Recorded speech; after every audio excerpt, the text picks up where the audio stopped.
মাটির চুলায় ভাবির হাতের খিচুড়ি রান্নার আয়োজন চলতেছিল। হ্যালো এভরিওয়ান, কি অবস্থা সবার? আশা করি আপনারা সবাই ভালো আছেন। আপনাদের দোয়ায় আমিও ভালো আছি। বেশ কিছুদিন পর আপনাদের কাছে আকর্ষণীয় একটা ভিডিও নিয়ে আমি চলেই আসলাম।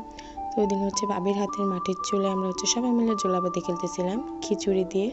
তো যাই হোক, ভাবি খিচুড়ি রান্না বসিয়ে দিয়েছে, মাটির চুলায় রান্না বান্না করতেছিল, আর আমরা ভাবিকে হেল্প করতেছিলাম সবাই।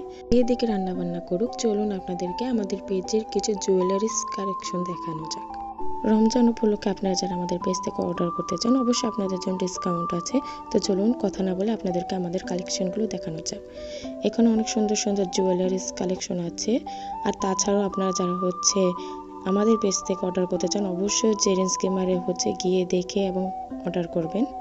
ওখানে বিউজ পরিমাণের কালেকশন আছে। আপনাদের যার যেটা পছন্দ হবে অবশ্যই স্ক্রিনশট দিয়ে অর্ডার কনফার্ম করে দেবেন। এদিকে কথা বলতে বলতে খিচুড়ির প্রায় অর্ধেক শেষের দিকে, আর আমি ভাবিকে হেল্প করার জন্য কিছু চিকেন কাট করতেছিলাম। সবাই যদি একসাথে মিলেমিশে কাজ করি সেটা কিন্তু সহজ হয়ে যায়। তার জন্য আমিও ভাবিকে হেল্প করার জন্য বসে পড়েছিলাম, আর আমরা সবাই হেল্প করতেছিলাম। আর এদিকে তো রান্না অর্ধেক শেষই, যদিও ডিম বোনাটা ভাবি গ্যাসের চুলায় করে ফেলছিল, কারণ আমাদের খিচুড়িটা রান্না করতে করতে অলমোস্ট 3টা বেজে গিয়েছিল। দেন ভাবি চিকেনটা বসিয়ে দেয়। আর ভাবির হাতের রান্না কিন্তু মাশাআল্লাহ অনেক বেশি মজা। আমি যদি আপনাদেরকে খাওয়াইতে পারতাম, যেটা সম্ভব নয় এটা বলে লাভ নেই। এদিকে আমাদের রান্না বান্না প্রায় শেষের দিকে, আর সবাই মিলে একসাথে অনেক বহু বছর পর জোলাপাতি রান্না করতেছিলাম। ভাবির হাতের রান্না কিরকম হয়েছে অবশ্যই কমেন্টস করে জানাতে বলবেন না।